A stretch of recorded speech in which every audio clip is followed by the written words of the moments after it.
শুধুমাত্র উত্তর পূর্বাঞ্চলের রাজ্য অসম নয়, উত্তর পূর্বাঞ্চলের রাজ্য অসমের পাশাপাশি দেশের আরো দুখানা রাজ্যও কিন্তু আজ নির্বাচন অনুষ্ঠিত হয়েছে।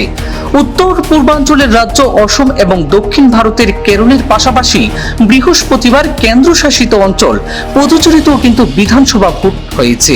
ভোট গণনা হচ্ছে আগামী 4 মে। পশ্চিমবঙ্গ এবং তামিলনাড়ুর সঙ্গে হচ্ছে বিধানসভা নির্বাচনের গণনা। সংখ্যার নিরিখে যদি আমরা জানি, অসম বিধানসভার সংখ্যা 126, কেরল 140 এবং কেন্দ্রশাসিত অঞ্চল পুদুচেরিতে 30 জন।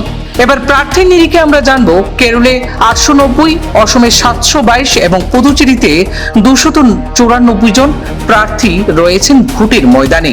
3 রাজ্যেই এক দফায় ভোট হচ্ছে। তাছাড়াও আমরা জানবো কোন কোন রাজ্যে উপনির্বাচন হচ্ছে।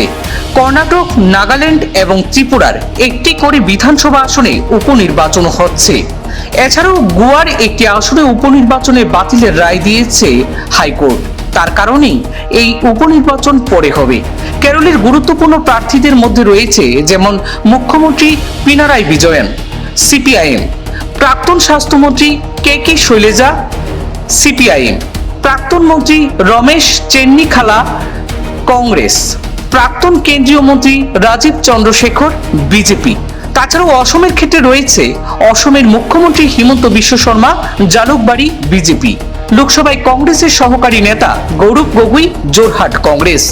সিএ বিরোধী আন্দোলনের নেতা অখিল গগৈ, শিবসাগর রাইজোর দল। পুদুচেরিতে রয়েছে মুখ্যমন্ত্রী এন রঙ্গস্বামী, খাট্টান চাভরি এবং মঙ্গলম আসনের প্রার্থী। খাট্টান চাভরিতে তার প্রতিদ্বন্দ্বী প্রাক্তন মুখ্যমন্ত্রী তথা প্রদেশ কংগ্রেস সভাপতি ভি ওয়েলিলিঙ্গম। আর এ নিয়ে যখন দেশের 3টি রাজ্যে বিধানসভা নির্বাচন সম্পন্ন হয়েছে, তখন সাসপেন্স কিন্তু থেকেই যাচ্ছে যে আগামী বিধানসভা নির্বাচনে বহাল তবিয়তেই থাকবে বর্তমান সরকার, নাকি পরিবর্তন আবারও অবশ্যম্ভাবী। ব্যুরো রিপোর্ট, পূর্বাঞ্চল প্রতিদিন।